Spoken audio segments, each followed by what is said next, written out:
firman Tuhan dalam nama Yesus. Haleluya. Amin. Silakan duduk. Salam sejahtera bagi kita semua pada hari ini.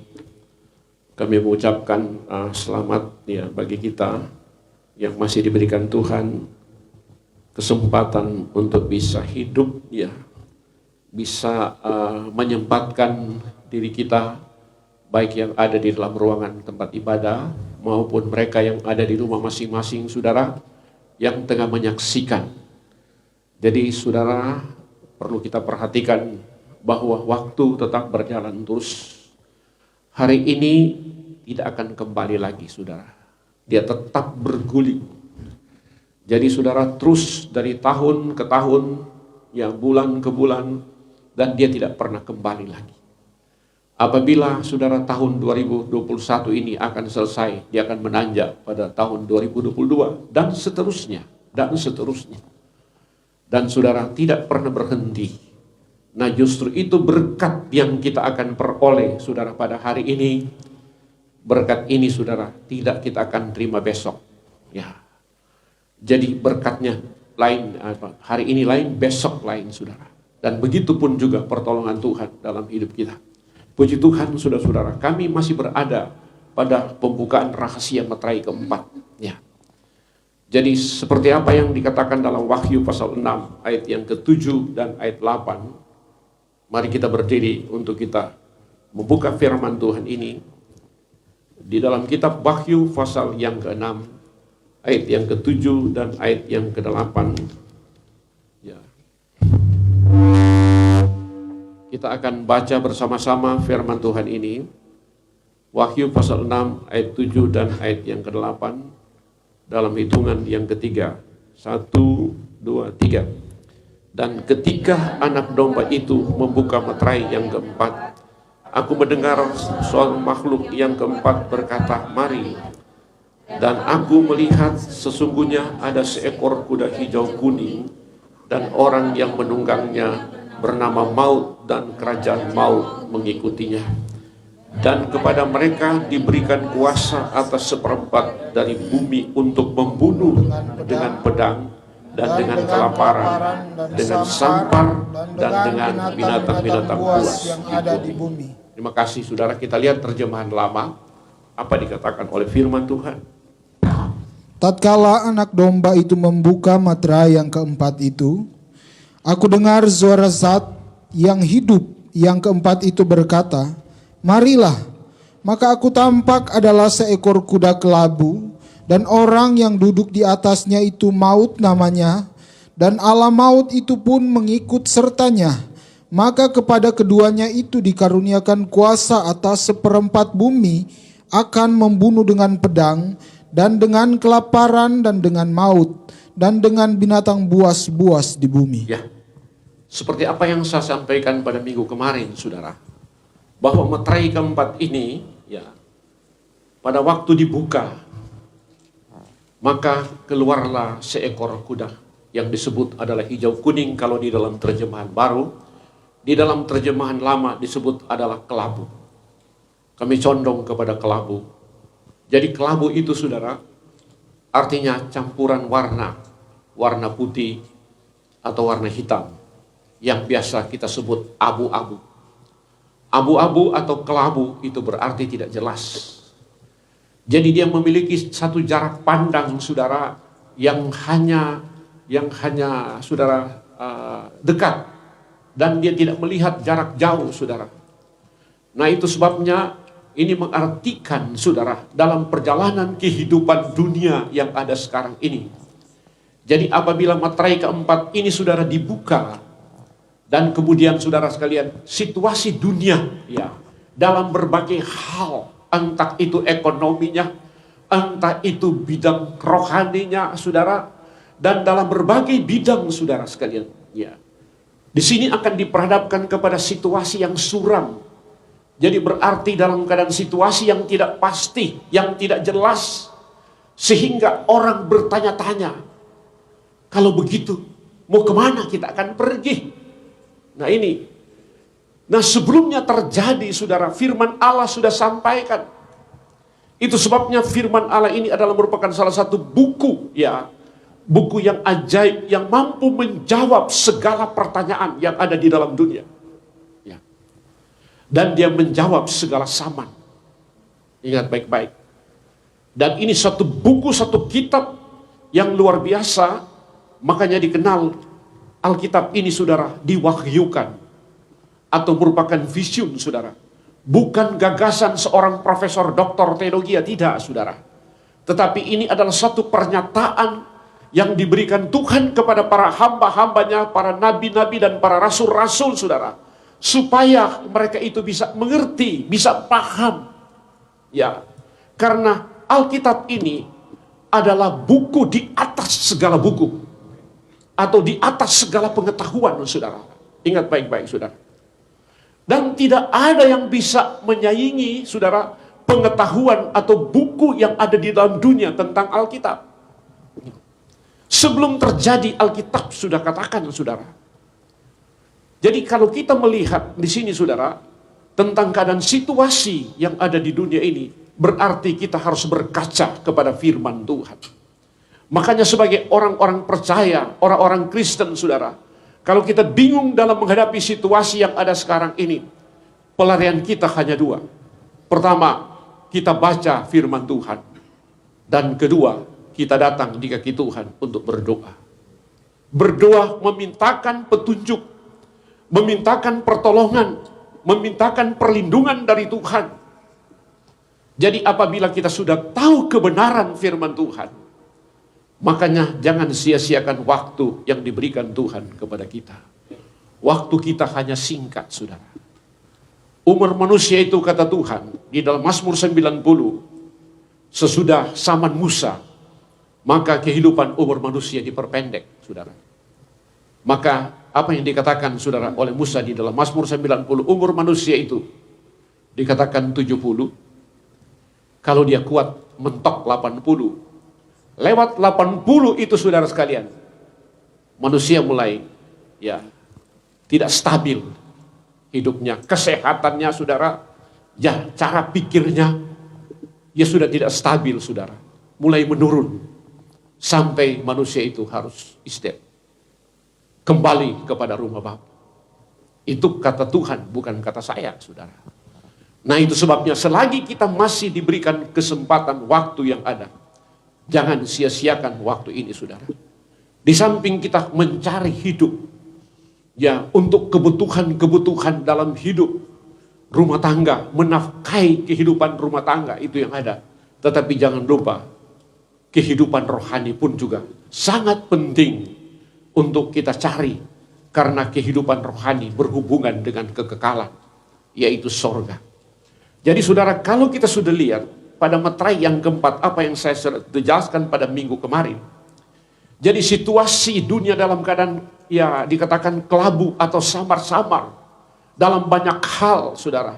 Jadi di sini kita lihat bahwa kelabu, apabila kita rohanikan di sana, saudara, itu adalah campuran putih dan hitam. Di sini kita akan lihat, saudara, warna terang, yaitu warna kebenaran, dengan warna hitam, saudara, akan diaduk. Terjadi satu perguletan yang begitu luar biasa, sehingga orang mau keluar, saudara, daripada situasi seperti ini, saudara. Kalau tidak ada yang memberikan petunjuk yang pasti, maka pasti dia akan tidak bisa keluar daripada situasi yang makin hari makin mencekam. Siapapun dia, saudara. Ingat baik-baik. Hanya Tuhan yang bisa meluputkan kita, tidak ada lain. Amin, saudara. Itu kebenaran firman Tuhan. Jadi apabila kita akan lihat di dalam kitab Nabi Daniel, pasalnya yang ke-9, ayat yang ke-26 sampai ayatnya yang ke-27. Saya minta tolong, satu kekasih tolong baca. Daniel pasalnya yang ke-9, ayatnya yang ke-26 dan ayatnya ayat 25 mulai. Maksud saya ayat 25. Ayat 25 mulai.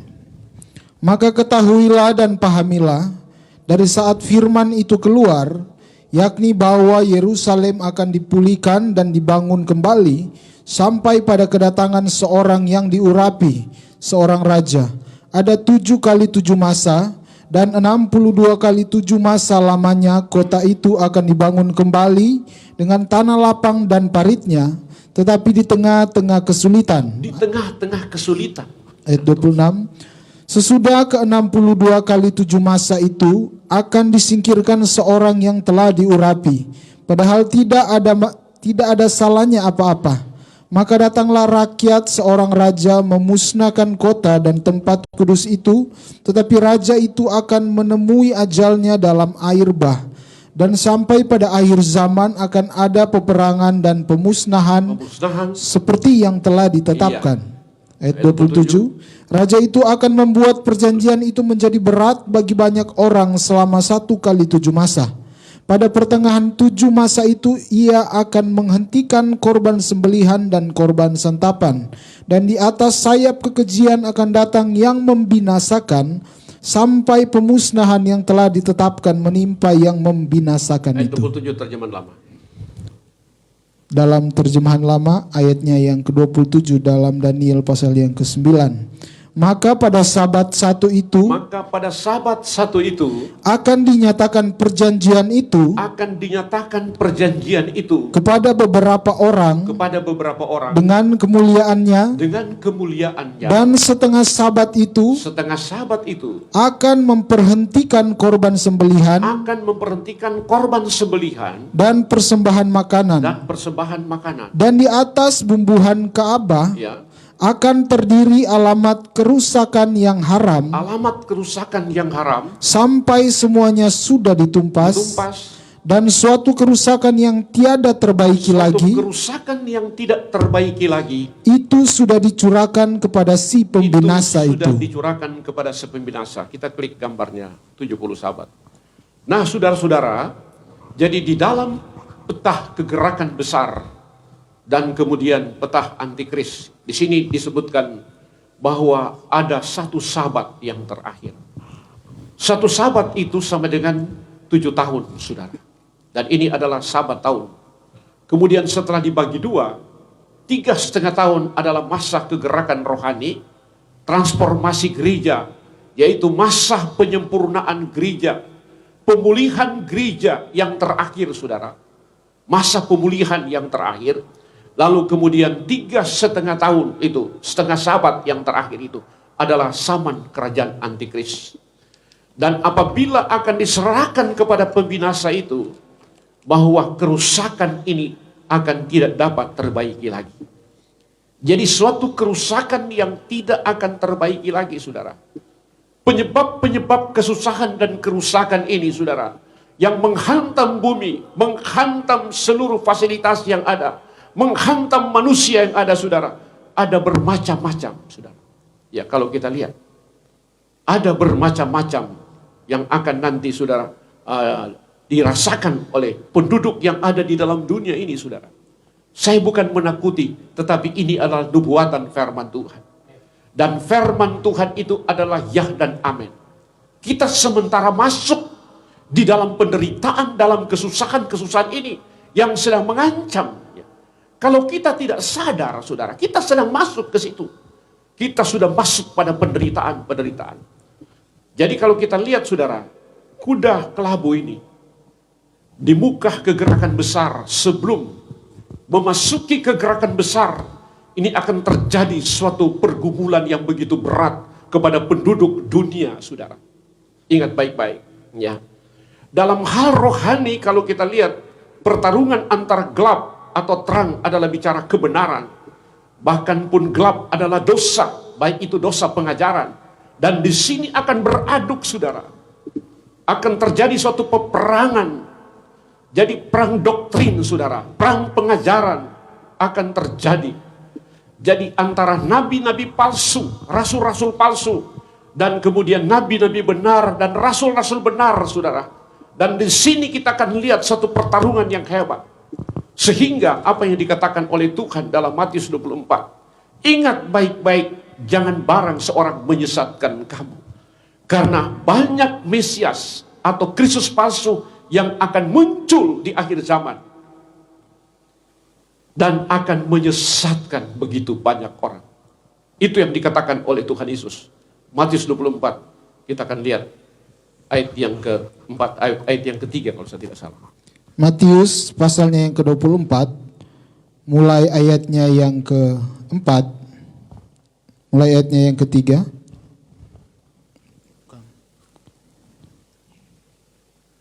Maka jawab Yesus serta berkata kepada mereka itu, ingatlah baik-baik, Ingatlah baik-baik. jangan barang seorang menyesatkan Jangan kamu, barang seorang menyesatkan kamu. karena banyak orang akan datang Karena banyak orang akan datang dengan namaku, dengan namaku. katanya, aku inilah Kristus. Aku inilah Kristus. Maka mereka itu menyesatkan banyak Dan orang. mereka itu menyesatkan banyak orang. Stop sampai di sana. Dan ini adalah materai pertama di dalam Wahyu pasal 6. Dan ini nanti akan diungkapkan secara khusus, secara spesial, saudara.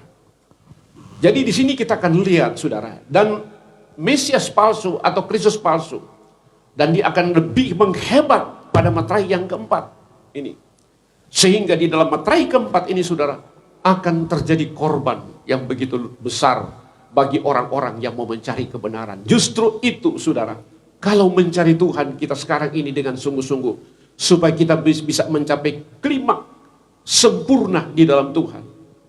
Saya kira sejak sekarang, jangan kita terlambat. Karena gereja pengantin itu sudah harus disempurnakan sebelum pecah kegerakan besar. Sudah harus disempurnakan, saudara.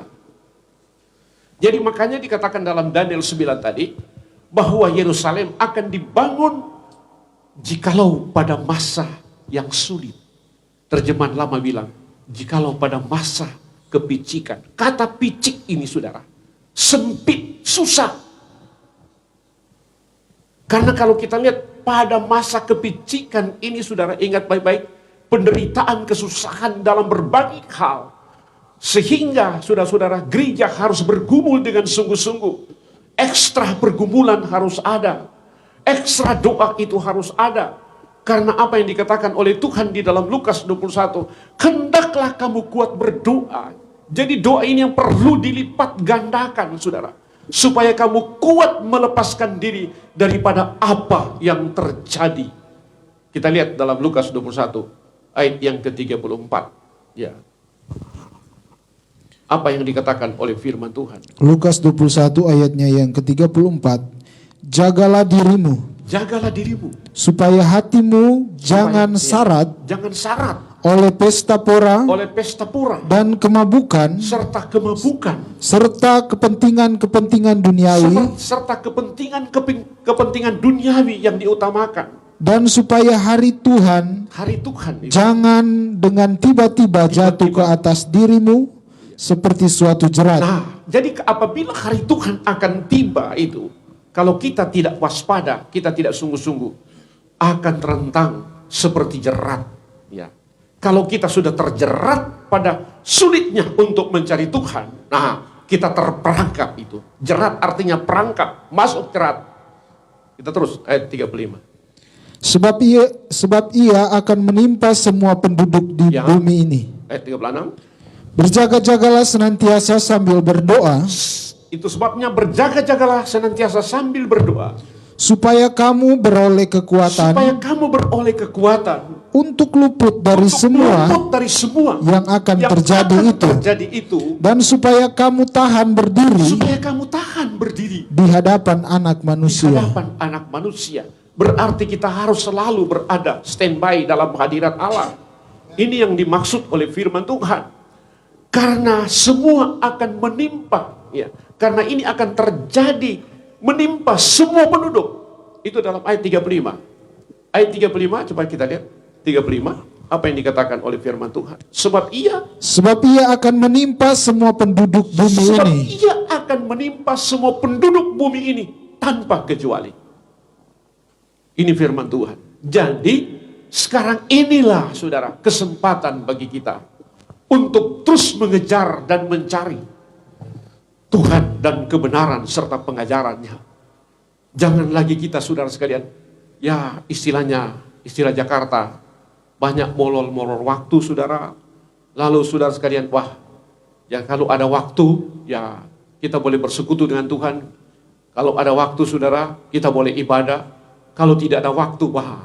Nah makanya tadi Alkitab katakan, jangan sampai kita syarat dengan kepentingan dunia. Kepentingan rohani kita abaikan. Ini berbahaya dalam hidup gereja Tuhan di akhir zaman.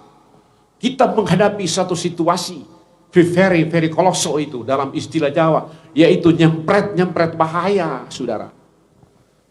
Jadi kalau sampai saudara kita menghadapi bahaya-bahaya ini, lalu kita tidak tanggap untuk mengantisipasi bahaya-bahaya ini, makanya kita akan hanyut dalam bahaya dan celaka. Inilah saya kira himbauan saya sebagai seorang hamba Tuhan yang bertanggung jawab untuk membuka rahasia-rahasia kebenaran ini demi keselamatan kita semua, saudara. Jadi inilah firman Tuhan. Itu sebabnya saudara-saudara, jangan kita lalaikan keselamatan yang begitu besar yang telah diberikan Tuhan di dalam kita. Ingat baik-baik. Itu yang dikatakan oleh firman Tuhan. Dan kemudian supaya kita harus kuat berdoa, kita kuat melepaskan diri daripada apa yang akan terjadi. Nah, kita kembali kepada rahasia Wahyu 6. Di dalam Wahyu 6 ayat 7, meterai yang keempat, di akhir daripada meterai yang keempat ini, memasuki pintu kegerakan rohani, saudara. Apabila kegerakan rohani dia pecah, terbuka, dan kegerakan ini akan terjadi secara massal, saudara. Di seluruh dunia akan terjadi. Makanya di sana, sejak sekarang Tuhan akan mempersiapkan keldai-keldai yang muda. Orang-orang muda, ya, para kaum milenial, ini ada rencana Allah yang indah dalam kehidupan kaum milenial yang ada. Jadi siapkanlah hidup kamu, karena akan menghadapi suatu era perkembangan rohani, pencurahan kasih karunia Roh Kudus yang luar biasa, saudara. Kata firman Tuhan, sehingga akan memakai seluruh anak-anak muda, saudara, yang kemudian berkebun baik untuk terjun di dalam ladang Tuhan dalam pelayanan ini, karena dunia menanti Anda. Dan itu sebabnya, saudara-saudara sekalian, di dalam memasuki pintu kegerakan rohani ini, jadi akan terjadi hal-hal yang luar biasa. Meterai keempat dikatakan akan membunuh, ya, dan mereka diberikan kuasa. Kuda, orang yang duduk pada kuda itu bernama Maut, nah, kematian dan kerajaan maut. Kerajaan maut, jadi dia merajai kematian, saudara. Dan orang itu adalah iblis, saudara. Karena tugas iblis ini, saudara, adalah membawa maut dan celaka dalam manusia. Itu sebabnya dikatakan di sana, dan dia diberikan kuasa untuk membunuh 1/4 daripada penduduk dunia. Dan pembunuhannya ini, saudara, ada 4. Pertama, dibunuh dengan pedang. Ya. Kedua, dengan kelaparan. Ketiga, dengan penyakit sampar. Dan keempat, dengan binatang-binatang buas di bumi. Jadi kita lihat bagian pertama, dibunuh dengan pedang. Jadi pembunuhan dengan pedang ini kira-kira siapa? Kita lihat jawaban Alkitab nanti, saudara. Karena di dalam memasuki kegerakan rohani ini, saudara, saya katakan ada pertarungan antara terang dan gelap. Pertarungan pengajaran yang dahsyat dan hebat, saudara, di mana pengajaran dari Tuhan lalu kemudian akan berhadapan dengan pengajaran manusia, akal-akal manusia, dan kemudian ketiga, pengajaran setan-setan, saudara, seperti apa yang saya katakan dalam minggu kemarin. Dan ini akan nanti bertarung habis-habisan, ya. Dan di dalam pertarungan ini, saudara-saudara, maka pengajaran dari Tuhan ini akan memenangkan pertarungan ini. Amin, saudara. Amin. Jadi inilah kebenaran firman Tuhan. Jadi mereka yang akan dibunuh dengan pedang. Jadi apabila terjadi, yaitu pertama, bagi mereka yang mencari kebenaran. Karena mereka terlambat, nanti sudah saatnya dunia mau hancur, saudara. Baru orang berbondong-bondong untuk mencari kebenaran. Karena itu sesuai dengan nubuatan Yesaya, bahwa nanti pada hari-hari terakhir, banyak orang berkata, mari kita naik ke bukit Allah Yakub, ke gunung Sion, supaya diajarkannya kita akan jalan-jalannya. Karena dari Sion terbit pengajaran, dan dari Yerusalem terbitlah firman Tuhan. Nah, di sini akan ada gelombang pasang orang. Dia berduyun-duyun untuk mencari. Di tengah-tengah, saudara, gelombang pasang orang mencari Tuhan, akan terjadi hal-hal yang tidak mengenakan. Tidak sedikit akan korban, saudara. Banyak yang akan korban. Ya, kalau kita lihat firman Tuhan ini, karena nanti, saudara, di dalam masuk ke gerakan rohani ini, jadi saudara, organisasi yang sudah terbentuk sekarang ini, itu diilustrasikan oleh Tuhan seperti bak-bak. Bak-bak, saudara, bak air, yang kemudian bak-bak air ini, saudara, dikasih bebek-bebek yang ada di dalam bak-bak ini. Lalu bak-bak ini, saudara, airnya hanya separuh, dengan satu maksud, supaya bebek yang di bak A, dia tidak bisa melintas, saudara, ke bak B, C, dan sebagainya. Nah, tetapi, saudara, apabila hujan akan turun, nah, sesuai dengan Zakaria pasal 10, dia katakan, "Pintalah olehmu hujan daripada Tuhan, maka ia akan menurunkan kepadamu hujan yang lebat, akan membuat banjir." Ini dalam bahasa rohani. Apabila kasih karunia ini, saudara, akan dilimpatkan bagaikan hujan yang disebutkan hujan akhir, maka semua bak-bak ini akan naik airnya, saudara. Lalu akhirnya bebek-bebek yang ada di dalam bak ini akhirnya menyatu, mengikut arus daripada banjir kegerakan rohani, saudara. Nah, banjir kegerakan rohani ini akan terjadi. Sehingga, saudara, jadi mereka sudah tidak tahu, saudara, kira-kira dari mana dia datang. Karena Tuhan bilang, jiwa bapa, jiwa anak itu aku yang empunya, bukan milik pendeta, bukan milik organisasi. Kalau sekarang, saudara, hukum organisasi masih berlaku. Masih bisa, saudara, kita pagar ini jiwa-jiwa supaya jangan menyeberang ke yang satu. Tetapi apabila kegerakan besar ini akan terjadi, jadi katakan hujan Roh Kudus akan turun, membanjiri akan kehidupan gereja Tuhan yang ada. Dan akhirnya ini air ini, saudara, dia naik. Lalu kemudian bebek-bebek ini akan mengikut arus kegerakan besar. Nah, di tengah-tengah arus kegerakan besar, saudara, jadi ini pemilik bebek akan cari, mana bebek saya? Tidak ada merek. Karena ini bebek semua sama. Jadi karena bebek semua sama, jadi dia ikut, saudara, arus kegerakan besar. Nah, itu karena mencari Tuhan. Nah, di sana akan korban. Jadi tadinya, saudara, ini bebek ini ya yang dipelihara oleh pemilik bebek. Ya, saudara tahu siapa itu pemilik bebek itu, saudara. Ya, bilang orang Manado bilang, "Ngana, kita so baptis, kita sudah menangkan. Kenapa kau keluar dari bak saya?" Aduh, jadi disinilah mereka dijuluki pengkhianat, saudara. Nah, dengan pengkhianat ini, mengkhianati, saudara, ya, perkumpulan mereka, akhirnya kawannya bunuh dia. Dan pada saat dia mau coba, saudara, bergabung dalam perkumpulan itu, akhirnya dia diusir. Dia ditolak karena tidak bisa dipercaya, karena dianggap pengkhianat. Yohanes 16 ayat 1 dan 2. Tolong baca. Yohanes pasalnya yang ke-16 ayatnya yang pertama dan ayat yang kedua. Semuanya ini kukatakan kepadamu, supaya kamu jangan kecewa dan menolak aku. Kamu akan dikucilkan. Bahkan akan datang saatnya, bahwa setiap orang yang membunuh kamu, akan menyangka bahwa ia berbuat bakti bagi Allah. Ia menyangka bahwa ia berbuat bakti kepada Allah. Saking fanatiknya pada perkumpulannya, dia melihat kawannya, saudara, ya udah ikut arus kegerakan besar, mencari kasih karunia Roh Kudus, karena berhubung tidak sempat disempurnakan. Nah, makanya, saudara, lalu kemudian dia bunuh. Maka dikatakan oleh Tuhan, saatnya akan datang, saatnya Setiap orang yang membunuh kamu, ia bersangka berbakti kepada Tuhan.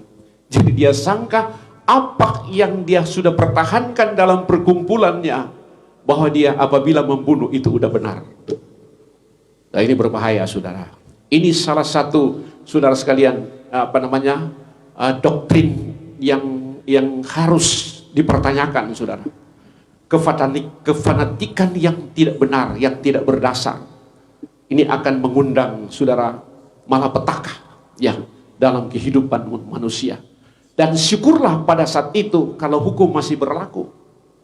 Tapi saudara, kalau sampai hukum sudah tidak berlaku, karena sekalian situasi dunia akan carut marut, saudara, kacau dalam banyak hal, sehingga sudah tidak bisa, saudara sekalian, teratasi persoalan-persoalan seperti ini.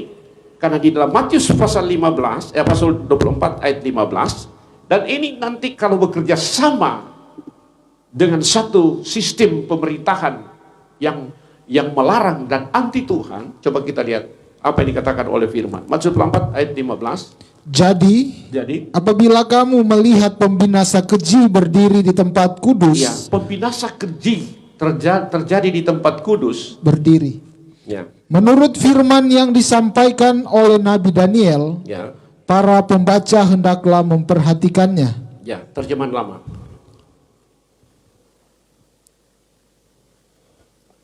Sebab itu, apabila kamu melihat kebencian yang mendatangkan kebinasaan itu berdiri di tempat kudus, Ya. seperti yang disabdakan oleh Nabi Daniel, siapa yang membaca, camkanlah hal itu. Camkanlah ayat 9. Ayatnya yang ke-9.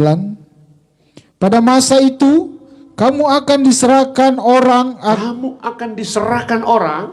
akan disengsarakan, dan kamu akan dibunuh orang, dan kamu akan dibenci oleh segala bangsa-bangsa, sebab namaku. Nah, dan ini akan nanti terjadilah satu kerjasama bagaimana membunuh orang-orang yang mau mencari Tuhan, mencari kebenaran. Ini berbahaya. Nah, justru itulah saya katakan tadi, bahwa kita jangan menunggu pecah kegerakan besar baru kita mencari kesempurnaan. Tidak, saudara. Karena kasihan mereka yang nanti, saudara, menunggu pecah kegerakan besar. Saya katakan dua kemungkinan kalau disempurnakan. Itu sudah dua kemungkinan. Dan bisa iya dan bisa tidak, saudara. Apa sebab mengamuknya 7 kepala dan 10 tanduk? Bagi kita klik itu peta kegerakan besar. 7 kepala dan 10 tanduk ini, saudara, yang melulur gereja.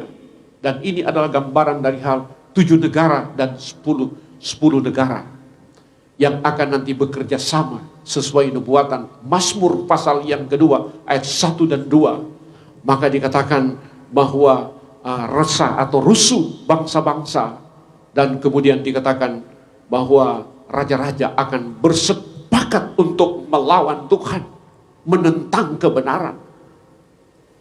Coba kita akan kita lihat firman Tuhan, apa yang dikatakan oleh firman Tuhan itu. Jadi Mazmur pasal 2, jadi ayat yang pertama dan 2 dikatakan oleh firman Tuhan, ya, mengapa rusuh bangsa-bangsa, mengapa suku-suku bangsa mereka-reka perkara yang sia-sia, raja-raja dunia bersiap-siap, para pembesar bermufakat bersama-sama, ya, melawan Tuhan dan yang diurapinya. Ingat baik-baik, melawan Tuhan dan yang diurapinya. Jadi Tuhan Yesus Kristus yang diurapi, termasuk rasul-rasul, jadi hamba-hamba Tuhan yang diurapi, saudara, yang akan dipakai oleh Tuhan. Mereka akan korban, saudara. Ingat baik, dan akan ada, ya, sebagai pembuka jalan untuk mengalami, saudara, korban ini, mati syahid ini, saudara. Jadi, saudara, dalam satu sabat atau 1 kali 7 masa ada rentetan mati syahid di sana, saudara. Ada rentetan mati syahid. Nanti ada penjelasan khusus. Nah, lalu kemudian, saudara, yang terjadi bagi mereka yang akan dibunuh dengan pedang, yaitu dalam Matius keempat ini, yaitu gereja yang tidak sempat disempurnakan. Ingat baik-baik, Gereja yang tidak sempat disempurnakan ini adalah gereja yang mengandung dan gereja yang menyusui. Di dalam Matius 24 ayat 19 sampai 21, karena mereka terlambat mencari Tuhan hingga tidak dapat disempurnakan. Coba kita lihat Matius 24 ayat 19. Matius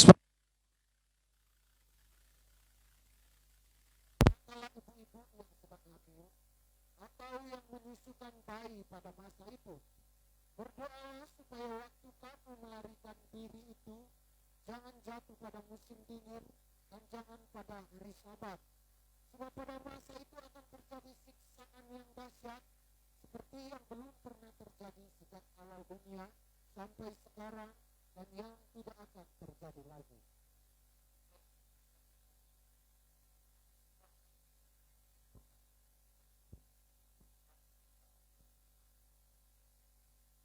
Lukas pasalnya yang ke-21, ayatnya yang ke-23 dan ayatnya yang ke-24 dalam terjemahan lagi. Wahai segala perempuan yang mengandung dan yang menyusui anaknya pada masa itu, karena pada ketika itu akan timbul suatu besar ke atas tanah itu dan murka ke atas kaum ini, maka mereka itu akan jatuh oleh sebab mata pedang dan dibawa menjadi tawanan segala bangsa. Dan Yerusalem akan dipijak-pijak oleh orang kafir sehingga genap segala zaman orang kafir itu.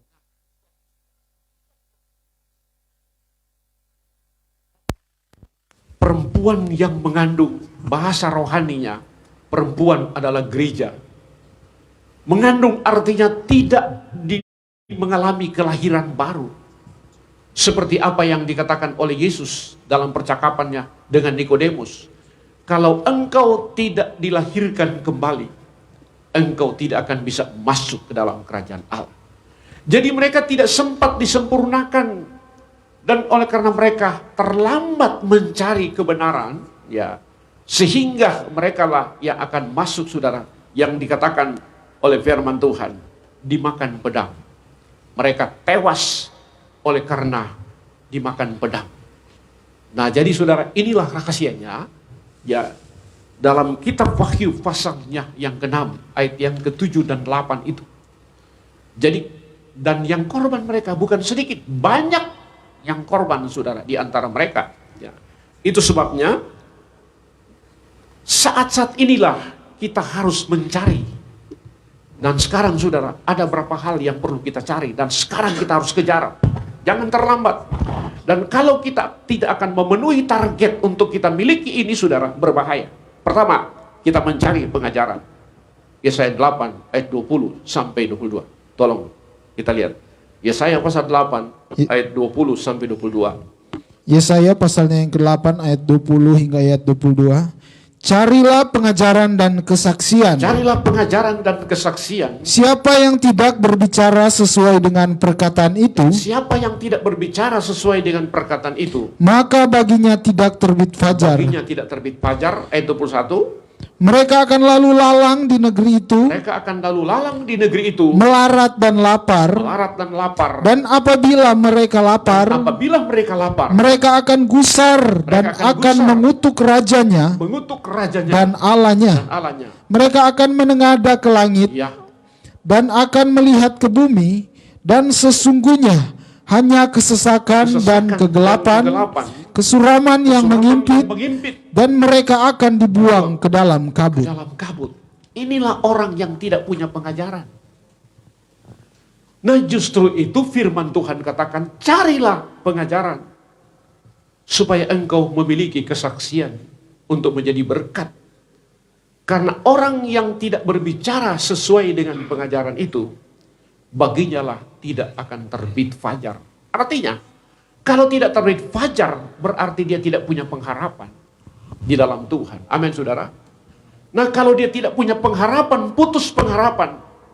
Dalam ayat 21, dikatakan, hidup mereka, saudara, akan lalu lalang. Jadi, hidup mereka akan nyasar. Nggak tahu kemana pergi, saudara. Dan kemudian, saudara, mereka akan dihimpit dalam berbagai kesusahan. Dan mereka tidak bisa meluputkan diri, saudara. Apa sebab? Karena mereka tidak mau mencari pengajaran. Ini firman Tuhan.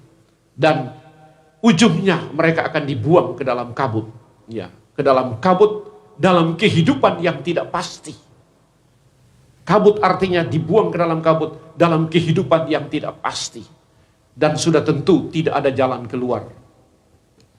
Dan inilah, saudara, ya, poin yang pertama, apabila kita akan bisa luput dari segala sesuatu yang ada, kita harus mencari firman Tuhan dan pengajaran. Amin, saudara. Ini penting sekali, saudara. Ini yang paling pokok. Baru kemudian kita mencari, saudara, kasih karunia Roh Kudus. Ini penting.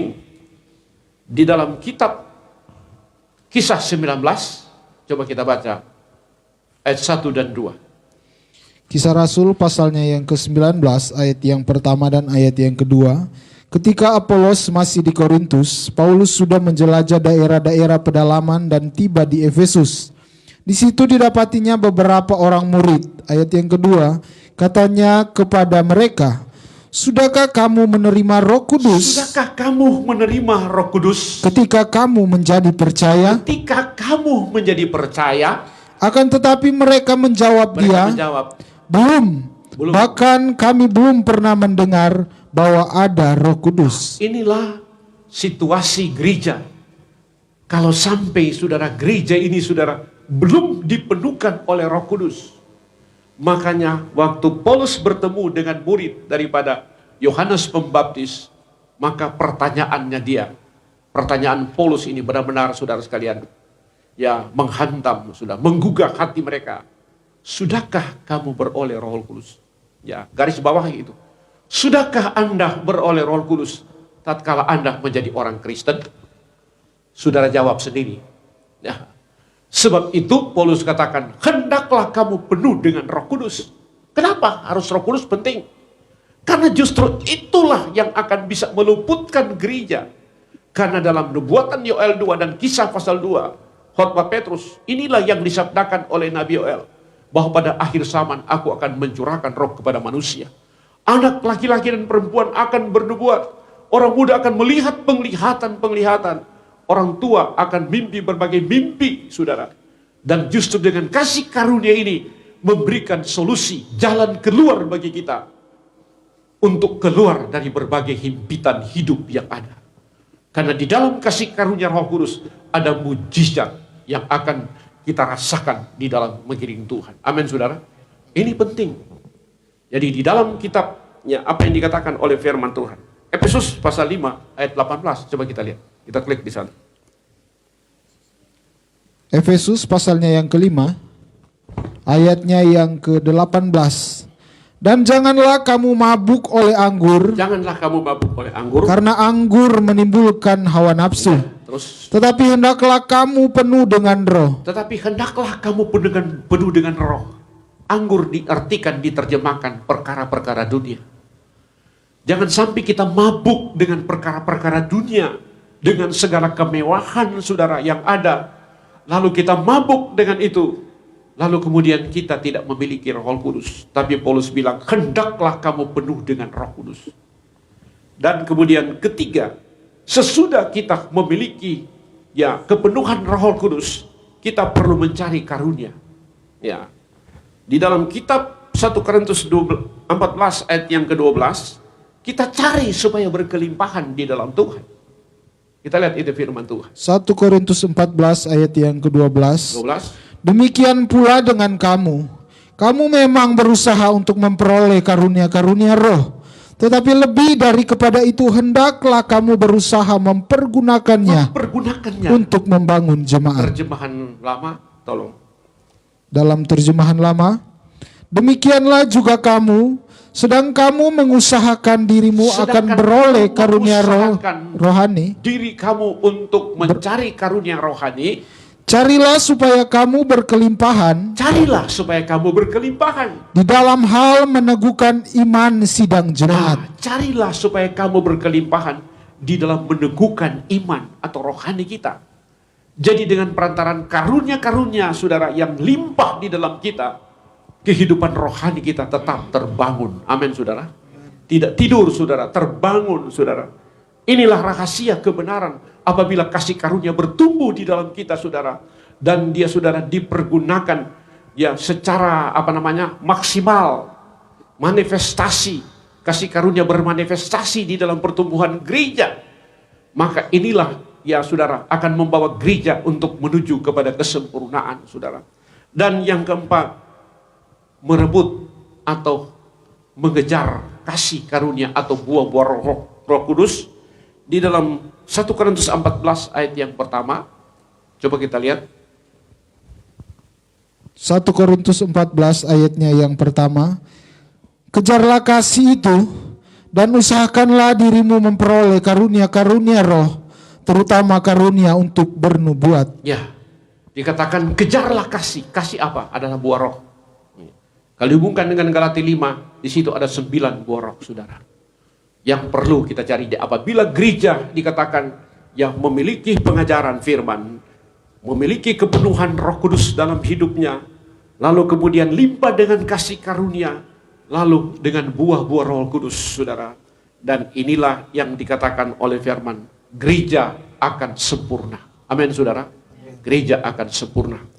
Dan saudara, mereka yang kemudian terlambat, yang saya katakan tadi, perempuan mengandung gereja yang tidak dilahirkan, tidak mengalami proses kelahiran baru, dan yang sudah mengalami proses kelahiran baru tetapi kanak-kanak rohani yang disebut menyusui, kata firman Tuhan. Inilah bahasa Alkitab. Lalu kemudian mereka tidak akan menerima mahkota, saudara. Walaupun mereka harus mati syahid, ya, di mana kepala mereka dipenggal macam-macam, saudara. Ini satu sabat yang terakhir ini akan berlaku itu korban, saudara. Pembunuhan, kematian besar-besaran, saudara. Ini kematian besar-besaran. Lalu kemudian mereka tidak akan menerima mahkota. Jangan saudara salah. Mahkota itu bukan sembarang, ya, bukan sembarang mahkota akan diterima oleh orang percaya, bukan sembarang. Jadi mereka yang berhasil disempurnakan, mereka akan menerima mahkota dari Tuhan, saudara. Karena mereka hanya tingkat kemuliaan daripada mereka yang mati itu, saudara, yaitu memegang bunga palem atau pelepah korma. Kita lihat Wahyu pasal 7 ayat 9 mulai. Kita lihat. Wahyu pasalnya yang ke-7 ayatnya yang ke-9. Ya. Kemudian daripada itu aku melihat sesungguhnya suatu kumpulan besar orang banyak yang tidak dapat terhitung banyaknya, Ya. dari segala bangsa dan suku dan kaum dan bahasa, berdiri di hadapan takhta di hadapan anak domba, memakai jubah putih dan memegang daun-daun palem di tangan mereka. Ya. Terus. Dan dengan suara nyaring mereka berseru, keselamatan bagi Allah kami yang duduk di atas tahta dan bagi anak domba. Terus. Dan semua malaikat berdiri mengelilingi tahta dan tua-tua dan keempat makhluk itu. Mereka tersungkur di hadapan tahta itu dan menyembah Allah, sambil berkata, Amin, puji-pujian dan kemuliaan dan hikmat dan syukur dan hormat dan kekuasaan dan kekuatan bagi Allah kita sampai selama-lamanya. Terus. Amin. Dan seorang dari antara tua-tua itu berkata kepadaku, siapakah mereka yang memakai jubah putih itu? Siapakah mereka yang memakai Jubah putih itu? Terus. Dan dari manakah mereka datang? Dan dari manakah mereka datang? Pertanyaan. Terus. Maka kataku kepadanya, Tuanku, Tuhan mengetahuinya. Lalu ia berkata kepadaku, mereka ini adalah orang-orang yang keluar dari kesusahan yang besar. Kesusahan yang besar. Dan mereka telah mencuci jubah mereka dan membuatnya putih di dalam darah anak domba. Ya, terus Karena itu mereka berdiri di hadapan tahta Allah dan melayani Dia siang malam di bait sucinya. Terus. Dan ia yang duduk di atas tahta itu akan membentangkan kemahnya di atas mereka. Terus. Mereka tidak akan menderita lapar dan dahaga lagi, dan matahari atau panas terik tidak akan menimpa mereka lagi. Terus. Sebab anak domba yang di tengah-tengah tahta itu akan mengembalakan mereka dan akan menuntun mereka ke mata air kehidupan. Dan Allah akan menghapus segala air mata Allah akan menghapus segala air mata dari mata mereka. Jadi pada waktu Yohanes dia melihat suatu perhimpunan yang besar, ya, dia melihat suatu perhimpunan yang besar, kata firman Tuhan, ya, di dalam Wahyu 7 ini, dia kan satu kumpulan besar, jadi katakan orang banyak yang duduk, yang tidak dapat terhitung banyaknya, dari suku bangsa, suku dan kaum bahasa, berdiri di hadapan takhta Allah, di hadapan Anak Domba, memakai jubah putih dan memegang daun-daun palem di tangan mereka atau pelepah korma. Ya. Lalu kemudian ayat berikutnya dikatakan dari mana mereka datang. Lalu kemudian ada seorang yang menjawab, Tuhan juga yang tahu. Karena mereka ini adalah orang-orang yang keluar dari kesusahan yang besar. Yang saya katakan tadi. Mereka itu adalah orang-orang yang keluar dari kesusahan yang besar. Yaitu inilah gereja yang mengandung dan yang menyusui, saudara. Yang kemudian tidak sempat disempurnakan pada kegerakan besar. Dan mereka akan dibunuh. Menurut Lukas tadi kita sudah baca. Makanya dikatakan mereka akan dibawa dengan dalam tawanan oleh bangsa-bangsa. Mereka akan tewas dimakan pedang. Ya.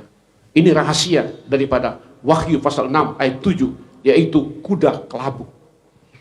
Jadi dalam pertarungan rohani mereka akan korban.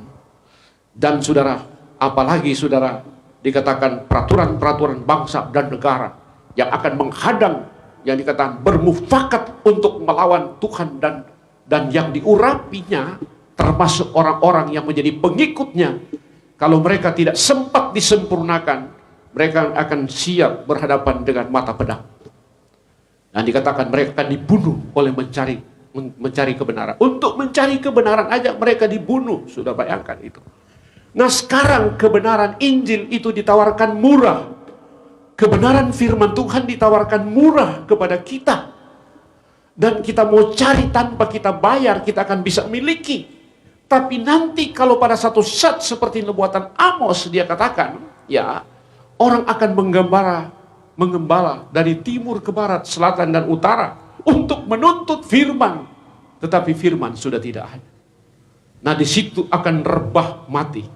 Jadi katakan anak darah yang cantik-cantik saudara, taruna-taruna yang ganteng itu akan rebah oleh sebab dahaga akan kebenaran dan kasih karunia Roh Kudus. Ini korbannya tidak sedikit, banyak sekali saudara. Jadi di sini jangan saudara sanggah bahwa satu sabat yang terakhir itu enak, tidak.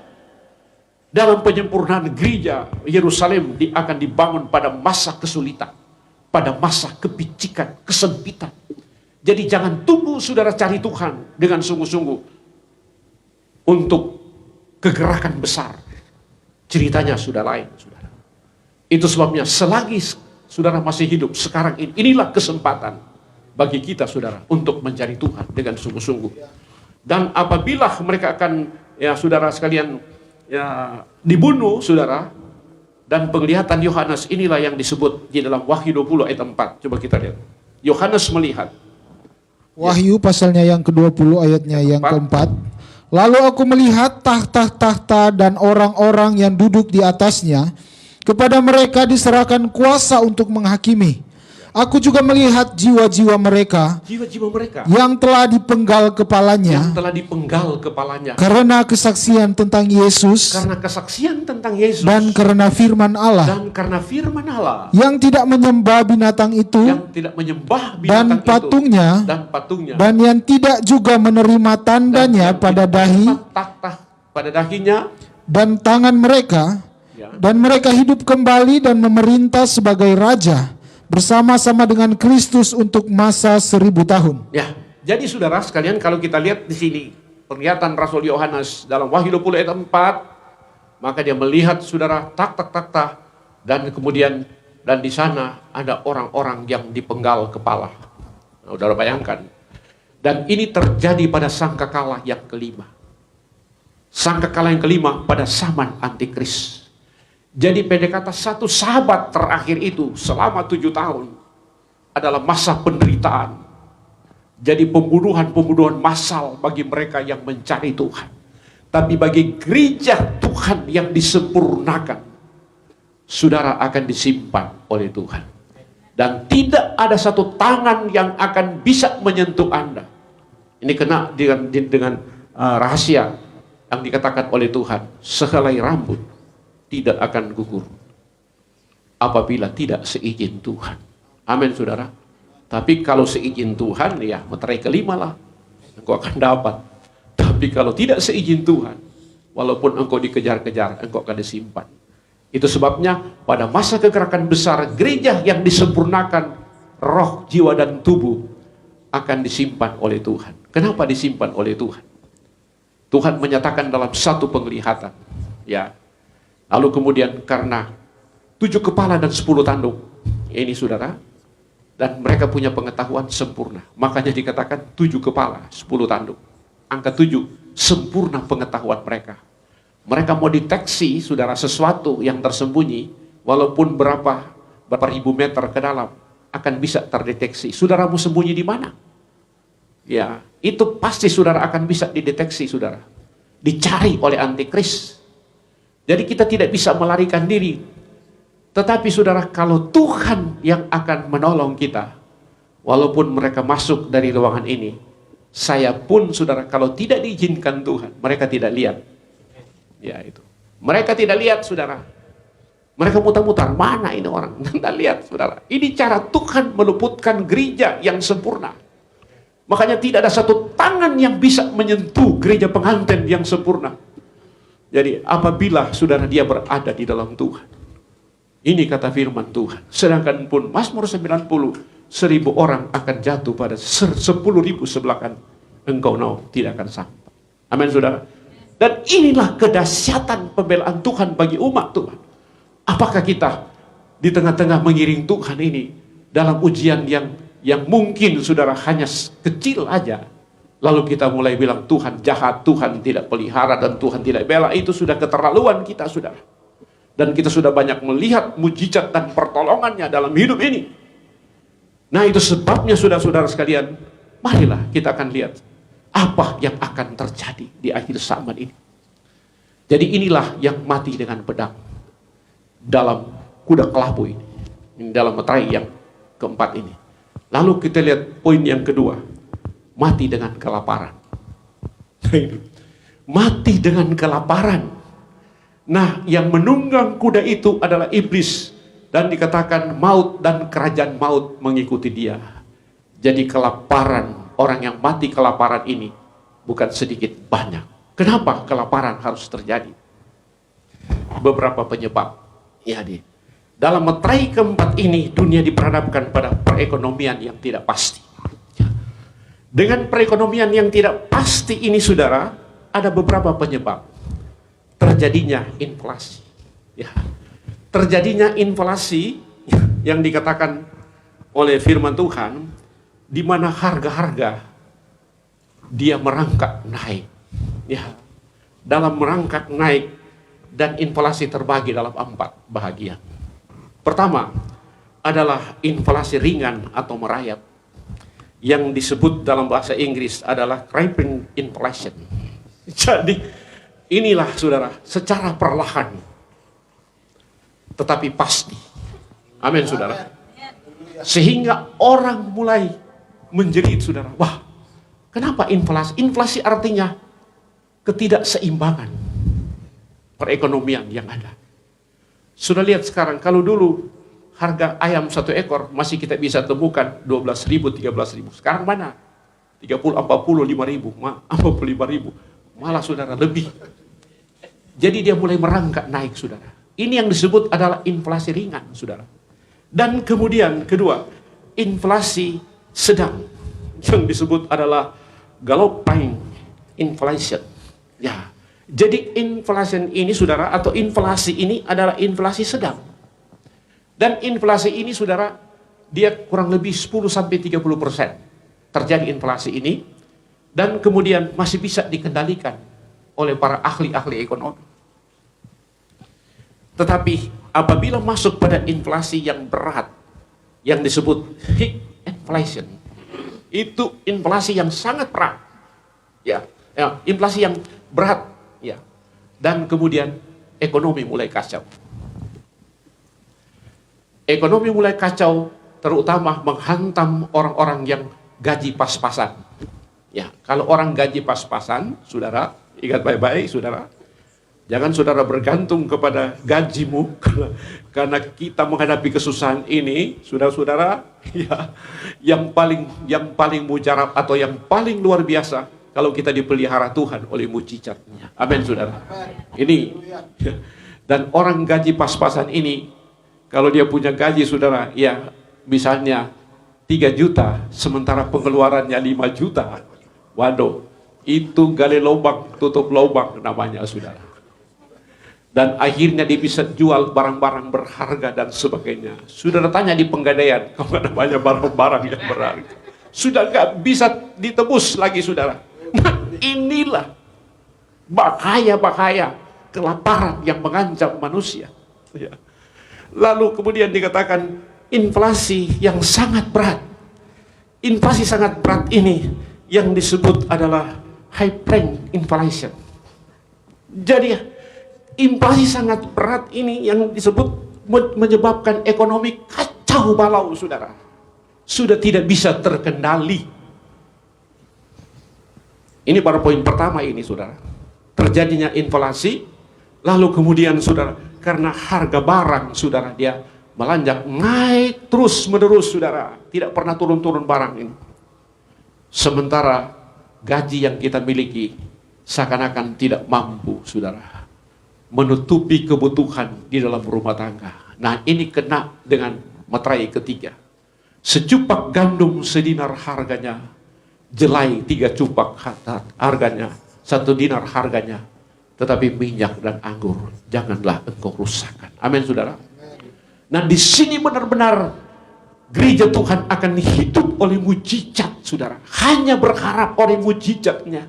Kita tahu mujizat masih ada. Dari mana mujizat itu saudara akan temukan? Apabila saudara punya iman dan berdoa, dan kehidupan saudara kudus sesuai dengan kebenaran, maka mujizat ini akan terjadi bagi Anda. Amin. Sama dengan itu janda di Sarfat, saudara. Janda di Sarfat, saudara, pada zaman Elia 3 tahun 6 bulan. Yang dikatakan di sana, saudara, tidak turun hujan, kemarau, hasil pertanian tidak dapat memberikan hasil apa-apa. Orang terancam dengan kelaparan. Dan pada waktu Elia ketemu dengan janda di Sarfat, janda bilang hanya tepung segenggam dan minyak yang ada pada buli-buli. Dan apabila kami masak 1 kali, besoknya kami akan mati. Tapi Elia bilang, buatkanlah bagiku ya apa untuk aku. Dan kemudian tatkala Elia berdoa, lalu janda di Sarfat ini dipelihara sampai genap itu musim kemarau. Lalu bumi kemudian hujan turun, saudara, menumbuhkan benih-benih yang ada. Itu luar biasa pertolongan Tuhan. Jadi saya kira kita tidak perlu lari kemana-mana, dan kita tidak perlu mengandalkan kemampuan, ya, kekuatan yang ada pada kita, tetapi andalkan Tuhan dalam hidup. Amin. Karena firman Tuhan berkata, terkutuklah orang yang mengandalkan manusia, tetapi diberkatilah orang yang mengandalkan Tuhan. Ini firman Tuhan. Kita selesaikan dulu ini, poin ini. Lalu kemudian, saudara, apa yang terjadi, saudara? Bagian yang kedua, ya, karena perekonomian lagi kacau, saudara, tidak terkendali. Lalu terjadi perubahan-perubahan di dalam dunia, sehingga banyak orang akan kehilangan pekerjaan atau PHK, putusan hubungan kerja. Dengan terjadi putusan hubungan kerja, maka manusia terancam kelaparan. Lalu kemudian terjadinya tindak kejahatan yang luar biasa. Orang akan mengancam, saudara, orang akan mencuri, ya, merampok, macam-macam, dan sehingga pemerintah, saudara, habis kehilangan, ya, kira-kira bagaimana mengatasi persoalan tindak kejahatan ini. Baru-barusan juga, saudara, heboh di televisi mengenai itu pungli dan segala macam, ya, yang ada, yang akhirnya ditangkap, ya, berapa ratus orang, ya. Tapi mau bilang apa? Karena inilah keadaan situasi dunia. Orang mau cari kerja, sudah tidak ada lapangan pekerjaan, sudah sempit. Nah, makanya kita berdoa. Dan kita tahu Indonesia dalam rencana Allah. Indonesia akan diberkati oleh Tuhan, ditolong oleh Tuhan. Berkat daripada doa orang-orang benar, saudara. Amin, saudara.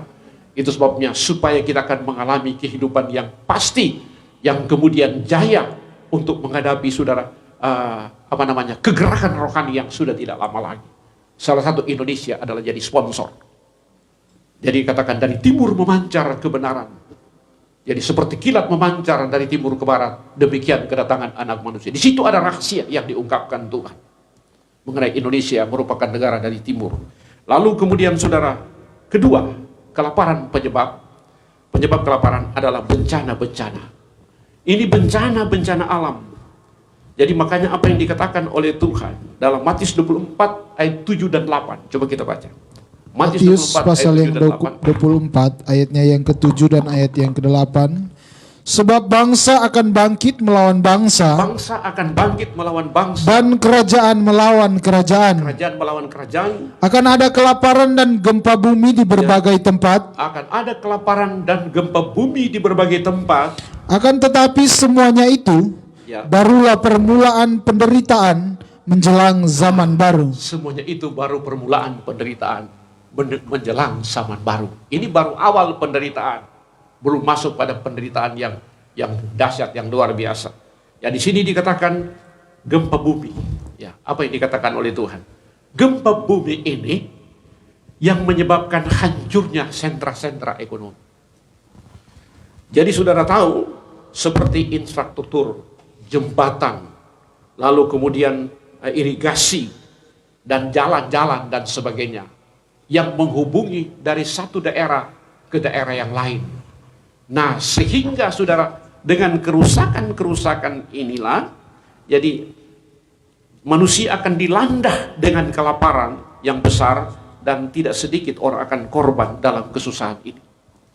Contohnya, saudara, itu aja kalau banjir bandang itu datang, lalu kemudian gempa, lalu membuat jalan sudah tidak bisa dilalui, saudara. Jadi ada kampung-kampung yang saudara, yang misalnya yang jauh dalam pedalaman sudah tidak dapat dijangkau lagi, saudara, dan mereka itu akan menderita. Jadi bahan-bahan makanan tidak akan bisa di-drop karena sudah tidak ada kendaraan kecuali helikopter. Tapi kalau dari darat, saudara, inilah penyebab. Karena itu firman Tuhan, akan terjadi gempa bumi dan kesusahan di mana-mana. Ya, jadi inilah saudara-saudara yang menjadi penyebab. Ya, lalu kemudian perubahan cuaca. Perubahan cuaca ini, saudara sekalian, ya, yang begitu ya luar biasa terjadi di hari-hari ini, ya, di mana ini cuaca ini, saudara, tidak akan bersahabat lagi dengan manusia.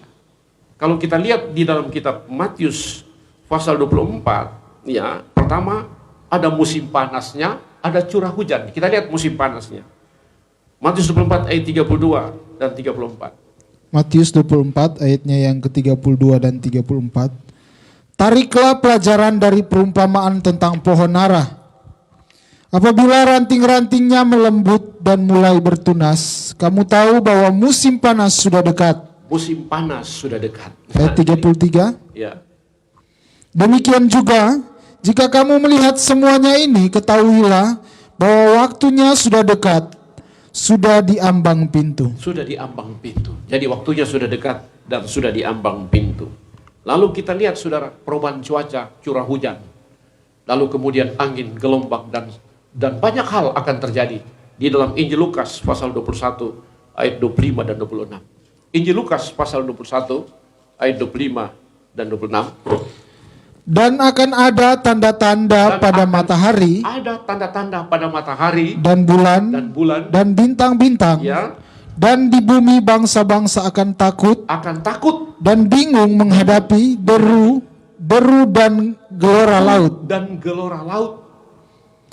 Orang akan mati ketakutan karena kecemasan berhubung dengan segala apa yang menimpa bumi ini. Sebab kuasa-kuasa langit akan goncang.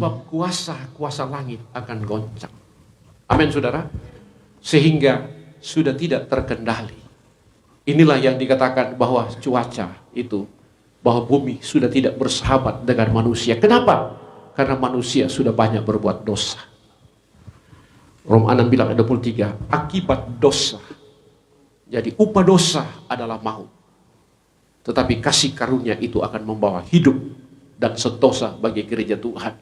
Jadi saudara, dengan adanya perubahan-perubahan cuaca, curah hujan saudara, yang sudah melebihi di batas normal, lagi saudara, dan kemudian apa itu, pertanian ini akan dilanda banjir bandang, macam-macam akan terjadi, kerusakan yang parah yang akan terjadi, sehingga manusia akan takut. Apalagi gelombang pasang, gelora laut dan sebagainya, menakutkan saudara.